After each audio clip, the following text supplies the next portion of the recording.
Airbus and Boeing are more than just airplane manufacturers. They are symbols of national pride, technological prowess, and the global race to dominate the skies. For decades, Boeing was the undisputed king of commercial aviation, its jets carrying millions of passengers across continents. But over the past few decades, Airbus has transformed from a European consortium into the world's leading aircraft maker, outpacing its American rival in orders, deliveries, and market influence.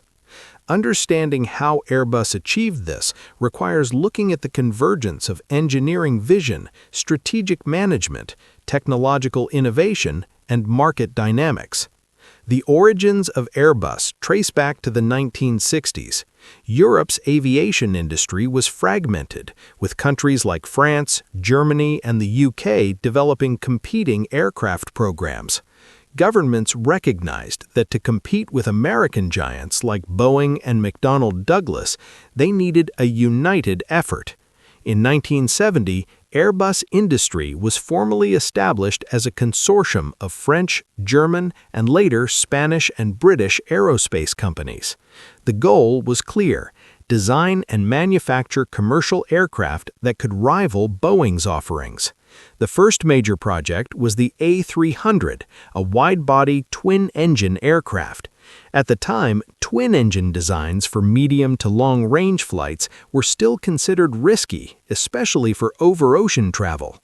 Boeing's 747 dominated the long-haul market, and smaller American twins ruled the short and medium-haul segments. Airbus had to convince airlines that the A300 was safe, efficient, and economical. The A300's success was not immediate. Early orders were sparse, and Boeing's reputation made airlines cautious. But Airbus had a strategy: focus on innovation and efficiency. The A300 introduced features that were revolutionary for its time, including advanced aerodynamics, high-lift wing designs, and early adoption of fly-by-wire systems in later models. Airlines soon realized that operating costs, fuel efficiency, and passenger comfort could outweigh brand loyalty. The European consortium also benefited from government backing, which allowed it to take financial risks that private companies might avoid. The A300 set a precedent. Airbus would compete not just on engineering excellence, but on reshaping airline economics. The 1980s and 1990s were transformative. Airbus launched the A320, a single-aisle aircraft that would become a game-changer. Unlike earlier airliners, the A320 was the first commercial jet to implement a fully digital fly-by-wire flight control system. This replaced conventional mechanical and hydraulic systems with computer-controlled actuators, improving safety, reducing pilot workload, and allowing more precise handling. Boeing, by contrast, was still relying on analog controls for most of its narrow-body jets. The A320 also emphasized passenger comfort, with wider cabins and efficient layouts, which made it appealing to airlines facing growing competition on domestic and regional routes.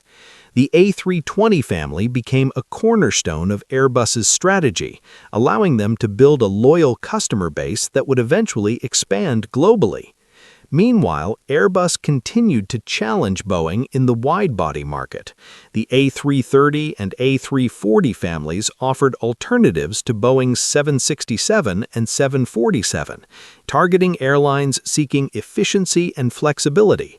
Airbus introduced innovations such as two-crew cockpit designs and commonality across aircraft models, which reduced pilot training costs and maintenance complexity. In contrast, Boeing's 747 remained a specialized long-haul workhorse, and its smaller models were slower to adopt digital controls. By emphasizing operational efficiency, Airbus appealed to airlines looking to cut costs during a period of rising fuel prices and increased competition. The next decisive move came with the A380, Airbus's ambitious response to the 747. Dubbed the Super Jumbo, the A380 could carry more passengers than any other commercial airliner. While the 747 had cemented Boeing's dominance in intercontinental travel, Airbus bet on increasing passenger volumes in hub-to-hub operations. The A380 introduced composite materials, advanced aerodynamics, and a spacious cabin that airlines could configure for multiple classes. Despite production delays and high costs, Airbus demonstrated its commitment to bold engineering solutions and long-term market vision.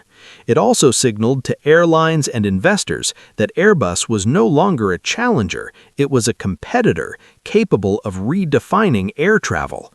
At the same time, Airbus leveraged strategic manufacturing and supply chain practices.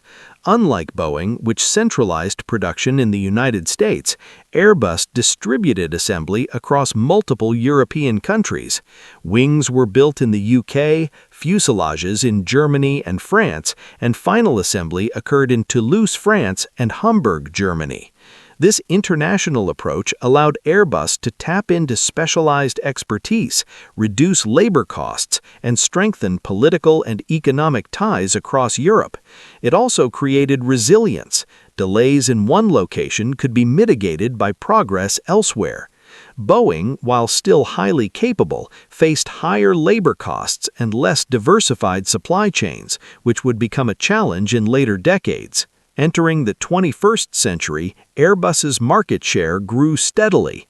The A320 family became the best-selling narrow-body jet globally, rivaling Boeing's 337. Airbus's willingness to innovate in materials, aerodynamics, and cockpit technology gave airlines measurable benefits.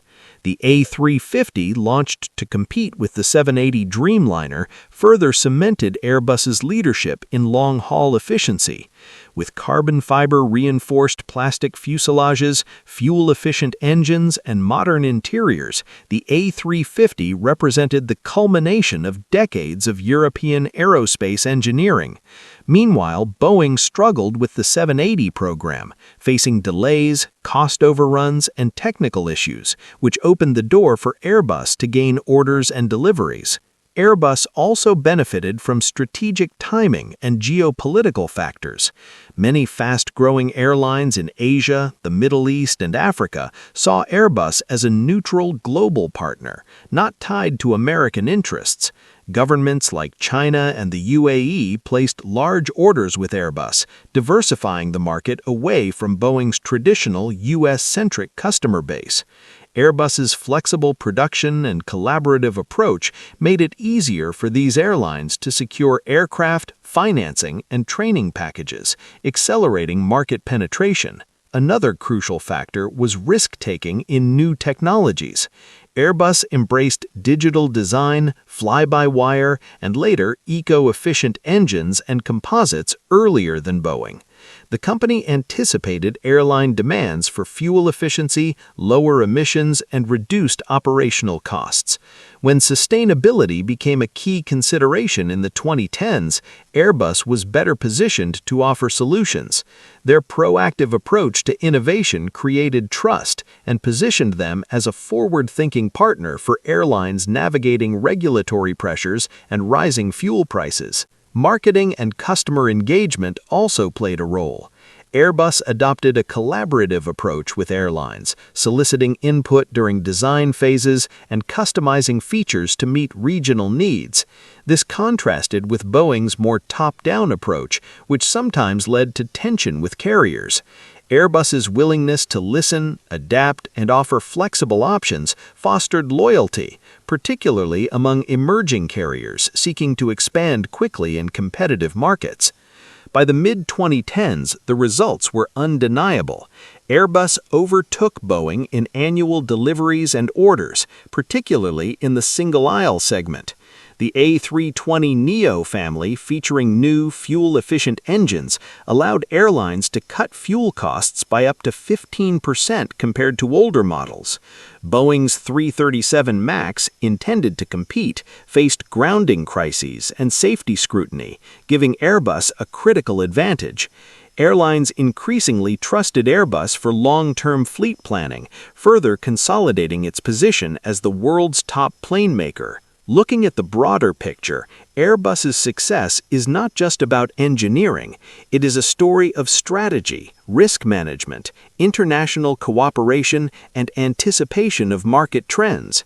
By investing in technology, fostering collaboration with airlines, and leveraging Europe's diverse industrial base, Airbus built a resilient and adaptive business model. Boeing, while historically dominant, faced challenges from delayed innovation, regulatory setbacks, and a more centralized production model, allowing Airbus to capitalize on shifting market dynamics.